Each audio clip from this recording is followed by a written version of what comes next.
Welcome to the Dave Palma Show, the podcast that revives, restores, and awakens your innermost capabilities. You have the training and the talent to succeed, but do you have the guts to fail? I love what I do. When you love what you do, you want to be the best at it. Today is about the power of you. You will change the world. Find your path to success through the journey of those who have succeeded. And now, your host, Dave Palma. All right. Hi, welcome back to the Dave Palma Show. And with me in this episode again, I have a psychotherapist and author of a new book called Black Mountain. He's also released another book since I spoke to him. David Archer, welcome to the Dave Palma Show.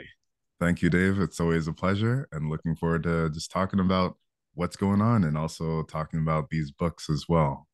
Pleasure to have you back as well, David. You're always welcome on this show. As you know, you've been on a 2 or 3 times, and I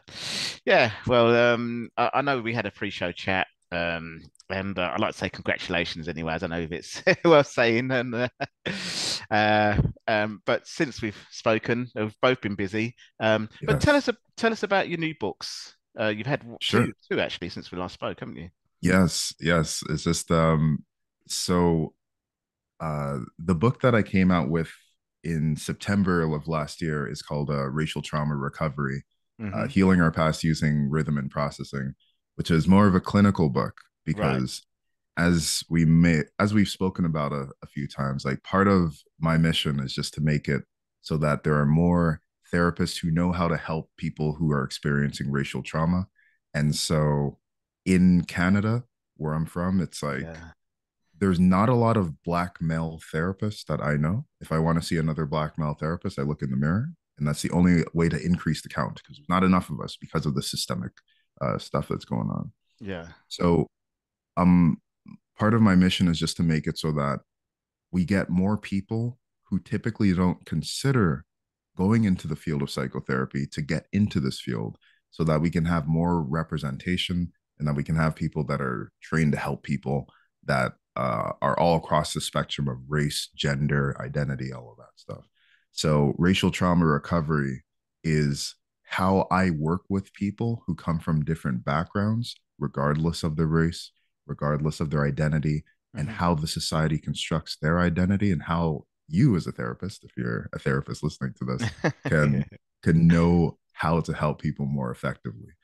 But the most recent book, which is very different, this one is called Black Mountain, Fight for the Future.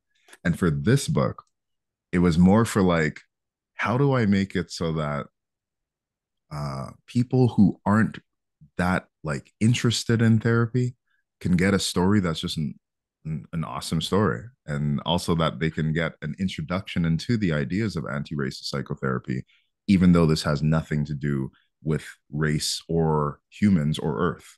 Like, I don't know if you can see it. There's a little picture of some of the characters that are there. Yes, I can. Yeah, I did try and go through some of the chapters. I prefer audiobook with my dyslexia. You know me, I like to skip. Oh, true. But Yes. Hopefully it will be an audiobook. It sounds like a good movie type thing or soundtrack anyway. So if it's Yeah, an audiobook yeah. would get you creating in your mind still, wouldn't it? Really, without the pictures. So the only thing about it is that I never realized that writing fiction is harder than writing nonfiction. And it's because you're making something that's fake become really real. And so if you even look at the size of these books, it's like maybe it's a little harder to see. But Racial Trauma Recovery is a clinical book, but it's about 200 pages, and this one's science fiction, and it's like 300. And so I had to like think, how do I make it so that it's like a story that makes sense, and how do I make a planet that doesn't exist to the reader? So it meant that I had to really flesh out the characters. I had to make it like that there's a logical progression of how these youth like learn to acquire the power so that they can fight against the interplanetary corporation.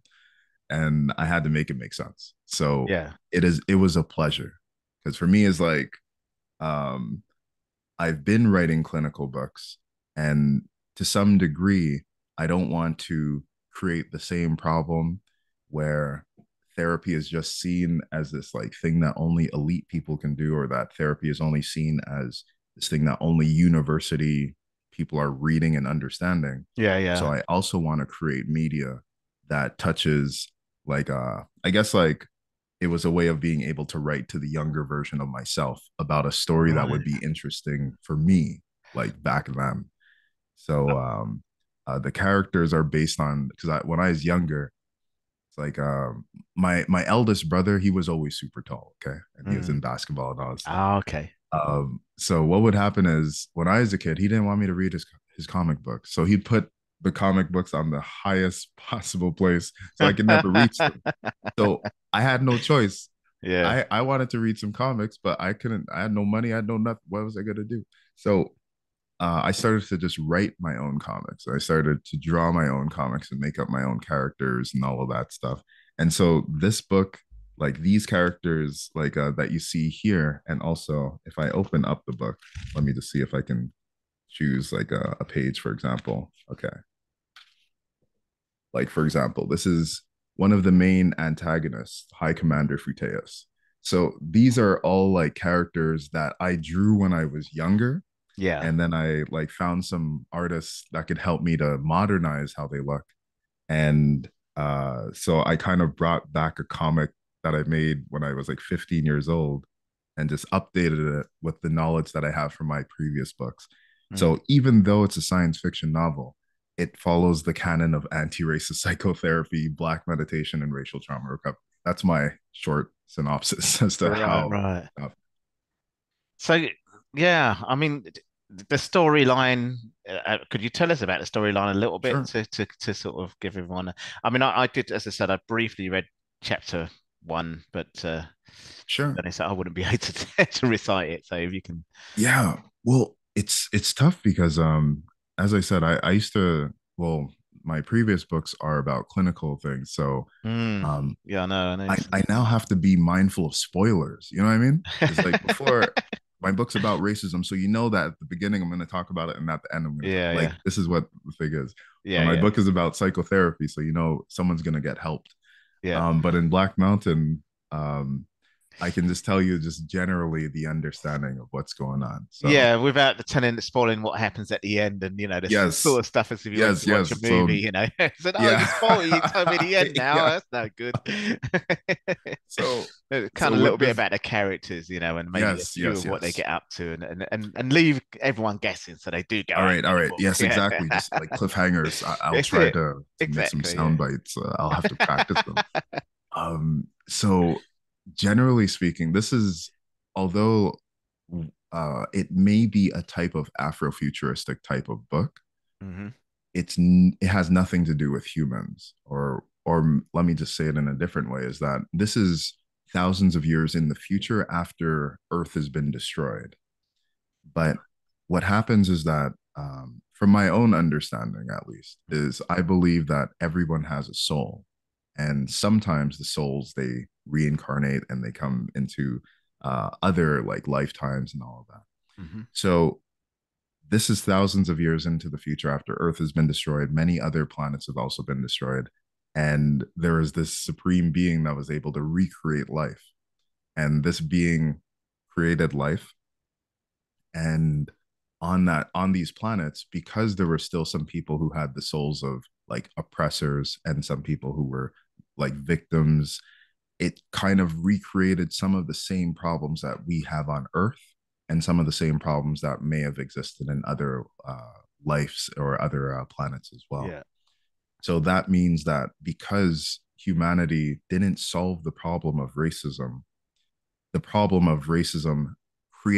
recreates itself, or they didn't solve the problem of Mm. poverty and injustice Right. and climate change making the planet suffer, in order to create wealth and profit, then these problems can still happen in later generations. Mm. So in this book, it starts off with one of the main characters who's a youth who is in an orphanage.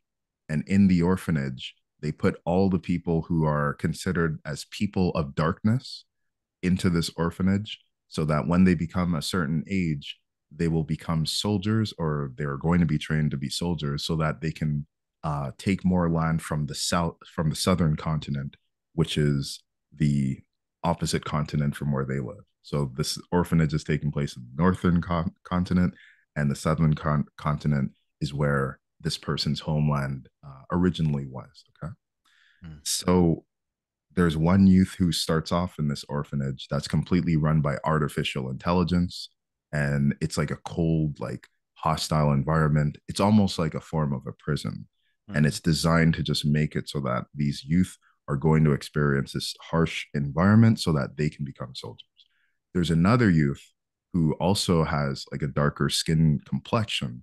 And he is raised up, he was adopted by a woman who was a soldier who fought against the South.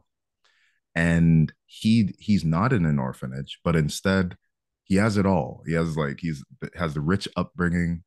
Instead of having an actual partner, the mother his the mother bought a partner, which is an artificial intelligence unit. And he also feels as if life is not shaping up to be the way how he wants it to be. And his only destiny is going to eventually be to war on his own people as well, being raised up following this military background.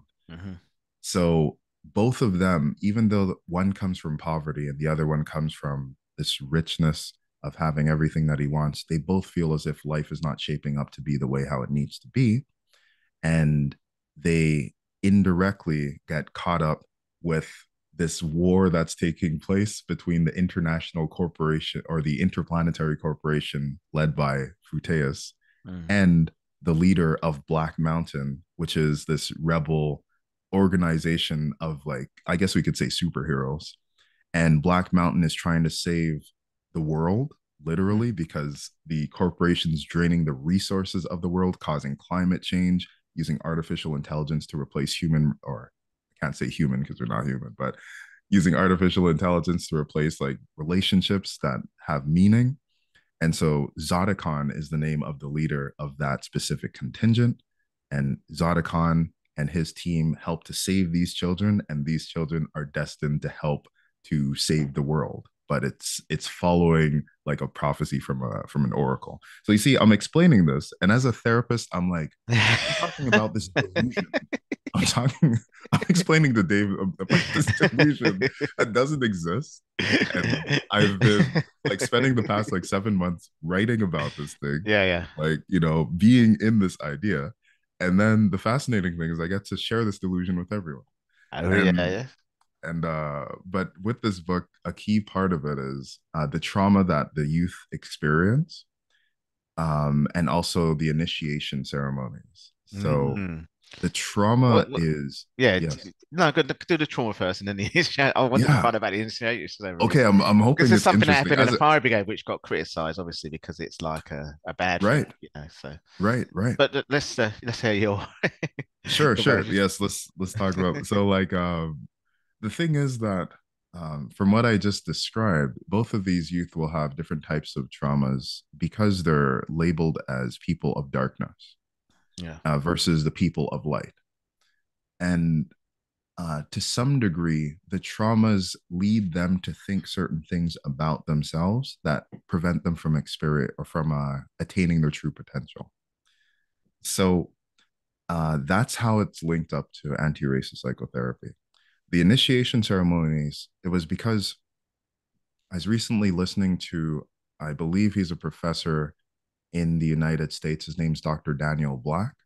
And he talks a lot about Africana studies and also our understanding of ancestorhood and what we have lost as we ourselves and our ancestors were taken from our original continent and kind of like put into this mold and put into this country, the countries that we're in on the Western Hemisphere. And there was something that really struck me from a podcast he did where he was talking about how we don't always have proper rites of passage. So I'll explain it in this way. I feel that as a Black youth, when I was growing up, although we were raised up like Christian household and all of that, and Jamaican, it's like we were raised into this foreign environment in Quebec, where we're English, everyone else is French, and or most people are French. Mm.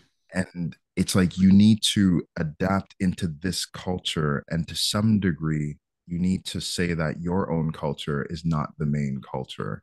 Oh. And in order to become a fully accepted member of this society, you need to assimilate and to some Yeah. degree speak French better, and All you know, right. and like Okay. be who they want you to be, and don't Yeah. be Yeah. too black, and or don't Yeah. act Yeah. white, Yeah. don't talk white. Like there was always these confusing things. Yeah. If Yeah. you're Yeah. intelligent, you're acting white.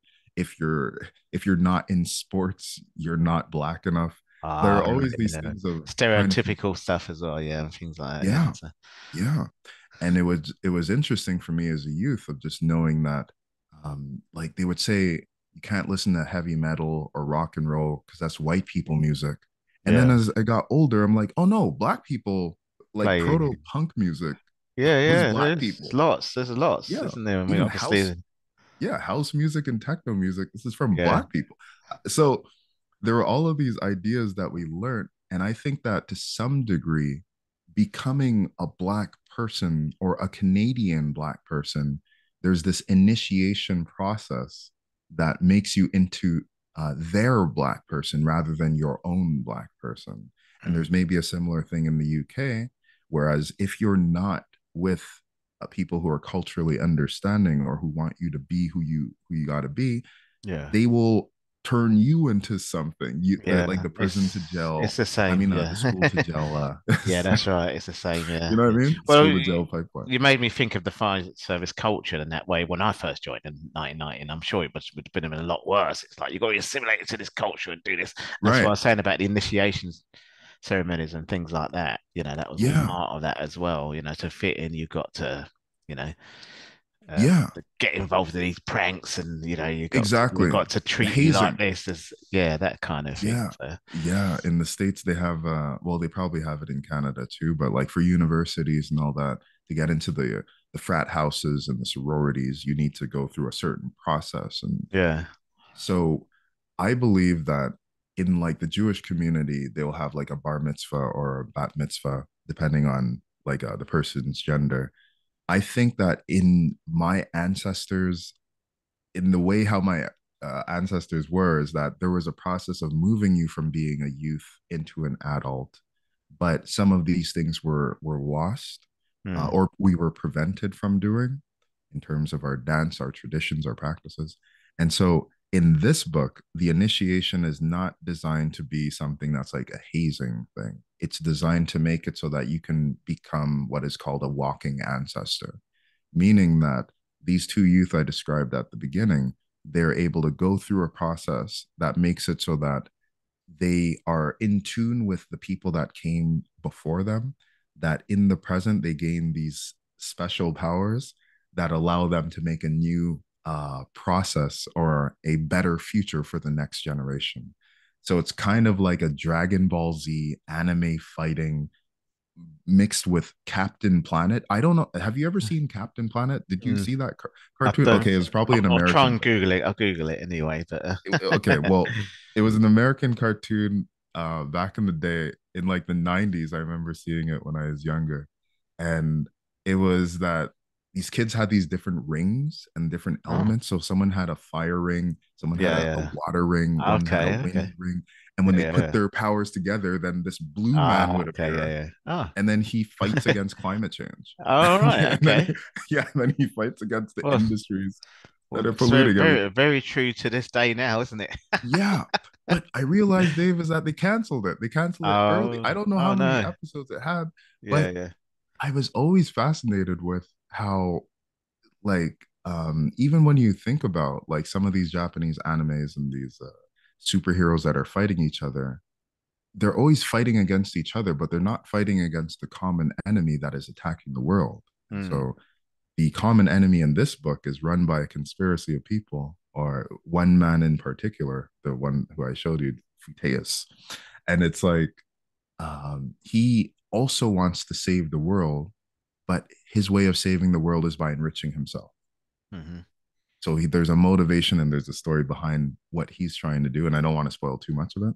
Yeah, But in order to be able to deal with the power of this corporation, um, and like the strength that they have, advanced technology, complete control over the media, complete control over what people can do and what they can say in public and all that, then these people have to transcend their mortal existence to become something different. So the initiation process is designed to get them to go through this walking ancestor process where they're neither living nor dead, but still existing in the present world to help to defend against the tyranny of that organization. Wow. Well, I really need to. Are you going to be doing this in the audio book, or is going to be that's going to be too much work for you, isn't it? Yes. I mean, I do have software now with intelligent artificial intelligence, but that's another Yes. discussion for another day. You can just put your voice in it, like the actors, when they're going on strike. So I Yes. Yes. suppose, Oh, yes. There's a lot. There's a lot there. yeah. So you could probably find the easy way around it. To do an audio book with your voice in it, actually. So It would be great. I think it would be great. It's just that I've spent so much time on this book right I now know, yeah. that You got that the priorities. You got priorities. yeah, yeah. I think the So main thing is to promote it now and get it out there. And hopefully you might even get it, if someone like Spike Lee sees it, he might say, yeah, let's make well, this into a little movie, get some black voice actors in there or whatever. that Well, would be whoever, whoever that the would be amazing. actors need to be in there. So That would be amazing. excellent, excellent. If Spike Lee is listening, yo, I'm all ears, man. Let me know what's going on. Let's Yeah. talk. Let's talk. Because in the book, I was trying to also just make a variety of different types of individuals Yeah. to make it so that there's not just one Race or personality. yeah, or personality. Yeah. Yeah. No, And that's right. so It's one of my characters speaks Jamaican patois. And so I needed to ask my mother to translate. like like I had an Excel spreadsheet. I said, Mom, yeah, let's work yeah. together on this thing. Because you Because can't I get it on wanted Google Translate. yes, well, okay, so here's another thing is that while I was writing this, that's when Chat GPT was starting to become very public. Yeah. And a lot of people were rightfully so. Some of them were freaking out about AI, and others were Yeah. saying that these are the strengths of it and all that. Yeah. So because I used to be a software engineer, I wanted to Oh, okay. All myself. right. Yeah, Yeah, yeah. for like 10 years, I was doing software engineering. Yeah, yeah. Then I did psychotherapy, Yeah. and that kind of informed the logic of how I work, and it made it so that the approach that I use is a little different from most therapists. But I wanted to see if it was possible, like to write a book and also to like to criticize AI. Like, 'cause my book is a criticism of the way how AI can be used. All right. Okay. But it was funny because I would ask Chat GPT sometimes, like, Yeah. what would an artificial intelligence do in this All situation? right. Or But I would it be is this, AI as well, isn't it? Chat yeah. And it was funny GPT. for me because um, to some degree, AI has a consciousness or it has an understanding of things and it can make decisions based on its past and like so it was funny for me to ask artificial intelligence, why is artificial intelligence unethical? Like, it was Mm, interesting where it would be able to provide like explanations for things that I otherwise wouldn't know. So I could mm, see that to some degree, my book is a criticism of uh, AI, of what the forces that are causing climate change. Right now in Canada, as you may know, there's like wildfires that are burning. Once in a while, for the past few weeks, we've had smoke like alerts where there it's like the air quality would be too bad. It would yeah. be like kind of gray outside, so you're going to be inhaling smoke regardless of where you are. Yeah. So I was asking AI about like it was kind of like as if I was using the artificial intelligence as a consultant to help me to understand some of the concepts that I myself as a therapist would not know. And so I'm kind of on the fence. Like I had a discussion with this with my family on the weekend about a lot of people are afraid of AI, Mm, and I think rightfully so. There's yeah, some yeah. things too that it's Yeah. going to replace, Yeah. but I also think that there's ways that we as humans have always learned to adapt through difficult situations. Yeah. And I really think that there's ways of being able to improve as a therapist, as an author, by using artificial intelligence, but also that we need to find a way of being able to put out these fires and all that. And I do think that we are not talking enough about the corporate greed that actually underlies the consumption.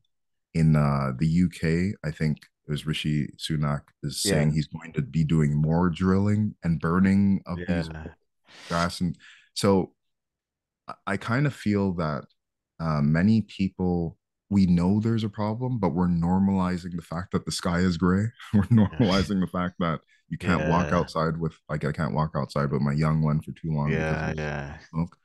And so I wanted to write a book that, of course, it's a metaphor, but what happens if youth are positioned in a way where there's people who care about them, can provide them with the skills and the techniques that they need so that they can address the problems and make it better for the next generation. In this case, these youth are going to be shooting fire explosions from their hands, fighting and breaking metal, flying through the air, transcending time and space. But I wanted to make it so that people can use their creative imagination and really think of solutions to things that look as if they're unsolvable. And that's what Black Mountain is right now. Fantastic, Dave. It's really great to connect with you and to hear this story, this book. I really wanted to get my teeth into it. I'm glad to hear it was a fiction as well. So, wow, I've got to get you on for that, definitely. I am super glad to hear that. And thank you for listening to my long ramble of something that's not real, of something that doesn't exist. I like fiction as well. Obviously, if you like movies, you don't mind fiction. So it's great, really great to catch you up in a different angle. But obviously, we're going to come on the show, obviously, and speak about issues as well. In the meantime, obviously, we have to fly now, and I'd just like you to tell the audience where they can find out more about your work, still what you do, obviously what you're doing now, and also where they can find Black Mountain.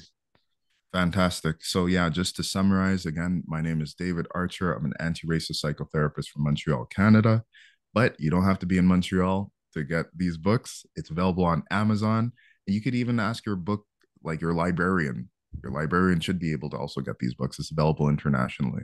You just need to go to your local bookstore and just provide them with the name, and they'll be able to find it. Black Mountain Fight for the Future is out. You can find it on Amazon. And Racial Trauma Recovery, it's more for therapists. Black Mountain is made for all people who just want an entertaining story where they could learn about these youth that will defeat the interplanetary corporation and solve these problems. Because I really think that our generation needs to think about the future, and that we need to start to get to the root of the heart of these issues. And that if we put our creativity and our imagination and our goodwill together, we can solve things that look unsolvable. Fantastic, Dave. Once again, it's really great to link up again and get you on the show and to hear about you. It's fantastic. Thank you. You wrote in fiction, and look forward to coming on the show again soon. Thank you. Oh, I forgot to say archertherapy.com. You can also find me on LinkedIn. You can find me on Instagram, YouTube, Archer Therapy. That's the name of the business. All right. All right. Excellent. Dave, once again, thanks very much. Thank you. Many blessings. Take care. That's all for this episode. Thanks for listening. And remember, if you want to support what we do, then share, subscribe, and leave a review over on Apple Podcasts. Or head over to my website, davepalmer.com, and click on Rate Show. Well, that's all for now, but I'll see you in the next episode of The Dave Palmer Show. Follow us on Facebook, Twitter, and Instagram.